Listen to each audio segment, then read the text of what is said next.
Flash बंद कर. आज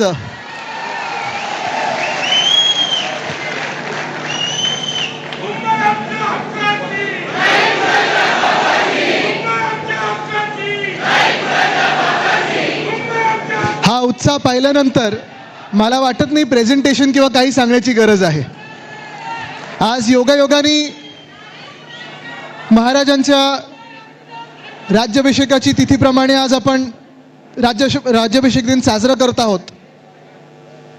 पण आज ह्याच महाराष्ट्रावर, आपल्याच मुंबईवर एक संकट मोठं आपल्या दारी येऊन थांबलेलं आहे.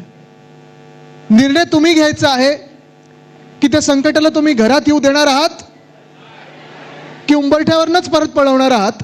हा निर्णय तुमच्या हातात आहे आणि हा निर्णय तुमचा तुम्ही मुंबईकर म्हणून घ्यायचा आहे. तुम्ही कुठच्याही पक्षाचे असाल, कोणालाही मतदान करत असाल, कुठच्याही जातीचे असाल, धर्माचे असाल, कुठच्याही भाषा बोलत असाल, त्यांना त्यांचा स्वतःचा विकास करून घ्यायचा आहे. आता तुम्ही बघा, ह्याच्यात गंमत अशी केली त्यांनी, परवाकडे जो मास्टर प्लॅन मंजूर केला मुख्यमंत्री महोदयांनी, मी साधा प्रश्न विचारला की मुख्यमंत्री महोदय, तुम्ही जो मास्टर प्लॅन मंजूर केलेला आहे, त्या मास्टर प्लॅनमध्ये मंजूर करत असताना त्या खोलीमध्ये मुंबई प्रेमी कोण होतं का? धारावीतलं कोणी होतं का? मुलुंडमधलं कोणी होतं का? विक्रोळीतलं कोणी होतं का? कुर्ल्यामधलं कोणी होतं का? कोणीच नव्हतं. मग तुम्ही मंजूर कोणासाठी केलात? तुमच्या स्वतःच्या पक्षाच्या मालकासाठी केलात. कारण ह्याच्यात अटी अशा टाकलेल्या आहेत की जर तुम्ही धारावीमध्ये 2000 पर्यंत राहत असाल तर तुम्हाला धारावीतच घर मिळणार. आता SRE ची कट ऑफ डेट काय? 11 की 15 की काय? आणि इथे सुनील संघेजी आले आहेत, सचिन भाऊ आलेले आहेत. मला तुम्ही सांगा, आपण BDDची जेव्हा घरं देत होतो, 160 स्क्वेअर फुटापासून 500 स्क्वेअर फुटाची घरं BDD वरळीमध्ये दिली, नामजोशीमध्ये दिली, वडाळ्यामध्ये दिली. शिवडीचं तुमचं बाकी आहे तिथे. आता कुठे शिवडीचे वेगळे लोक इथे अजय चौधरीजी आलेले आहेत, ते BPT कडे. पण आपण कट ऑफ डेट काय ठेवली होती? जे आत्तापर्यंत राहत आहेत त्यांना आत्तापर्यंत सगळ्यांना आपण घरं देणार आहोत. म्हणजे 15,000 तिकडच्या लोकांना आपण घरं देणार आहोत. जे 3 पिढ्या पोलिसांमध्ये ज्यांनी काम केले, पोलीस म्हणून राहिले, जे तिथे राहिलेत BDD मध्ये, त्यांना आपण तिथेच मोफत घरं देत आहोत. पोलिसांमधलं अर्थात कन्स्ट्रक्शन कॉस्ट घेऊन, बाकीच्यांना मोफत. पण तुम्ही मला सांगा, जर हे आपण BDDच्या त्या ठराविक घरांसाठी करू शकत असू तर 500-550 एकर जर तुमच्या हातात येत आहेत, धारावीसारखी तुम्हाला जागा मिळत आहे BKCच्या बरोबर बाजूला, तर 2000 पर्यंतच धारावीचे पात्र झाले, बाकी सगळे अपात्र. हे योग्य आहे? तुम्हाला मान्य आहे? धारावीमध्ये पण जे लोक मेहनत करतात, पोटावर आपण पाहतो, सगळे पोटापाणीसाठी जेवढी मेहनत करतात, दिवस रात्र मेहनत करतात. मी स्वतः कोविडच्या वेळी पाहिलेलं तिथे कोण कोण राहतं, कोण कोण तिथे कामं करतात, कशी कामं करतात. ह्या लोकांनी अनेक व्यवसाय इथे मोठे करण्याचा प्रयत्न केलेला आहे. प्रत्येकाला त्यांचं एक मदत मिळते. आणि ह्या लोकांना तुम्ही ठरवताय की 25 वर्षापूर्वीपर्यंत जे राहायचे तेच आता एलिजिबल होणार, बाकी सगळ्यांना हे लोक बाहेर काढणार. म्हणजे तुम्ही विचार करा, किती लाख धारावीकर, किती लाख मूळ मुंबईकर हे त्यांच्या घराच्या बाहेर कोणासाठी काढणार? अदानीसाठी. कारण जे करतो ते डम्पिंगसाठी गरजेची आहे, अजून ट्रीटमेंट बाकी आहे. आम्ही ही जागा देऊ शकत नाही, तरी अदानी समूहाने सरकार वापरून, सत्ता वापरून ती जागा ढापली तर ढापली. त्यानंतर आता परत त्यांनी सांगितलेलं आहे की नाही, आता जागा ही स्वच्छ करून पाहिजे. ही जागा स्वच्छ करून कोण देणार? मुंबई महानगरपालिका. किती खर्च येणार? 3000 कोटी. पैसे भरणार कोण? मुंबईकर. म्हणजे कर. आत्ता जो ज्याला मी विरोध केला होता, कचरा कर, वेस्ट मॅनेजमेंट युजर फी, देवनारला, कांजूरमार्गमध्ये, कधी सॉल्ट पॅनवर, म्हणजे ते राहू शकत नाही, तिथे पाठवायचं. माझी मागणी आणि शिवसेना उद्धव बाळासाहेब ठाकरे पक्षाची मागणी ही स्पष्ट आहे. प्रत्येक धारावीकराला एलिजिबल म्हणजे पात्र केलंच पाहिजे, नाहीतर आम्ही तिथून हलू देणार नाही.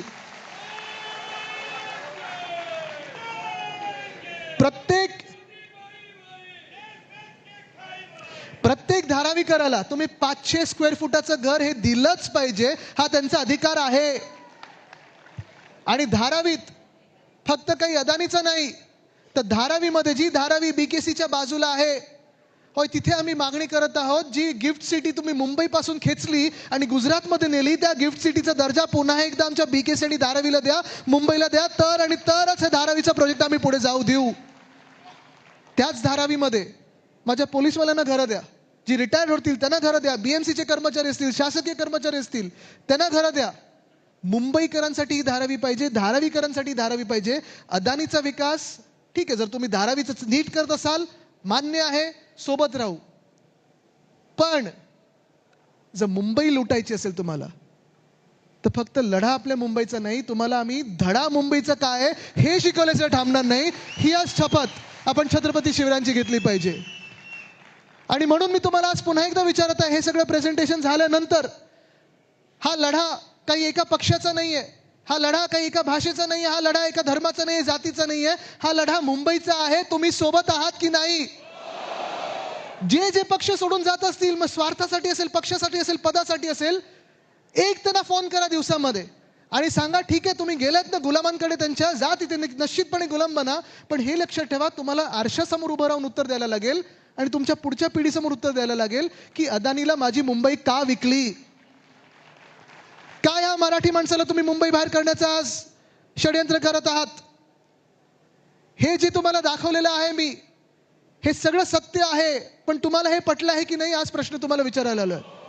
तुम्हाला आमिष दाखवली जातील, तुम्हाला धमकवलं जाईल, तुम्हाला सगळं काही प्रयत्न केले जातील की ह्या लढ्यात तुम्ही उतरावं नाही, म्हणून तुम्ही ठरवायचं आहे ह्या लढ्यात, या इतिहासामध्ये तुमच्या नावाची नोंद तुम्ही करून घेणार आहात की नाही, सैनिक म्हणून करून घेणार आहात की नाही, हे तुम्ही ठरवायचं आहे. जसं मी सांगितलं, दोन्ही बाजू आहेत ह्या नाण्याला, एक ईशान्य मुंबई आणि बाकीच्या मुंबईचं आहे की आमच्याकडे एवढी लोक आली तर बसणार कुठे. आणि दुसरा प्रश्न हा धारावीकरांचा आहेच की आम्ही घर सोडून जायचं तर का जायचं, ह्यांच्या विकासासाठी, ह्यांच्या विकासासाठी. लढा फार महत्वाचा असणार आहे, मोठा असणार आहे. प्रत्येक विभाग आपला आपला जे आंदोलन आहे घरोघरी नेण्याचं काम करणार आहे. तुम्ही सगळे ह्या आंदोलनात सहभागी होणार का? तुम्ही सगळे ह्या लढ्यात लढाईला तयार आहात का? जिंकायला तयार आहात का? छातीचा कोट करायला लागेल, कारण तुम्हाला केसेस टाकल्या जातील, सगळं काही होईल, पण मागे हटायचं नाही. पाऊल टाकलं तर त्यांच्या छाताड्यावरच टाकायचं आणि पुढे जायचं. ह्याची तयारी आहे का?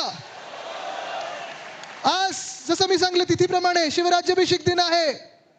ते स्वराज्य जर आपल्याला गमवायचं नसेल तर तुम्हाला ही लढाई लढावीच लागेल. या लढाईसाठी तयार आहात का? तयार असाल तर दोन्ही हात वरती करून ताकद दाखवा. ताकद आहे, हिम्मत आहे, जिगर आहे. ताकद, हिम्मत, जिगर एक करून जिंकायला तयार आहात का? मग चला ह्या लढाईला आपल्या मुंबईसाठी तयार होऊया. आणि लढाई ही सुरू झालेली आहे. लढवून जिंकायचं म्हणजे जिंकायचंच, ते ह्या मुंबईसाठी, या महाराष्ट्रासाठी आणि छत्रपती शिवरायांसाठी. धन्यवाद. जय हिंद, जय महाराष्ट्र, वंदे मातरम. अरे मुंबई आमच्या हक्काची. सर्वांनी खाली बसायचंय, सर्वांनी खाली बसायचंय. कृपया आपण सन्मान सोहळा घेतोय आणि काही पक्षप्रवेश या ठिकाणी घेणार आहोत. मी सन्माननीय खासदार संजय दिना पाटील साहेब, सन्माननीय या ठिकाणी मी सन्माननीय आमदार सुनील राऊत साहेबांना विनंती करतो.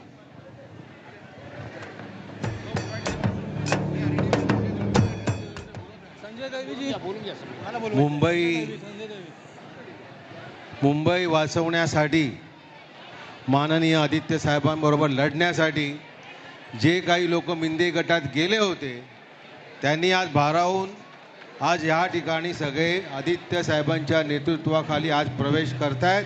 मी माजी शाखा प्रमुख संजय दळवी, प्रमोद कांबळे यांना सगळ्यांना मी व्यासपीठावर बोलवतोय.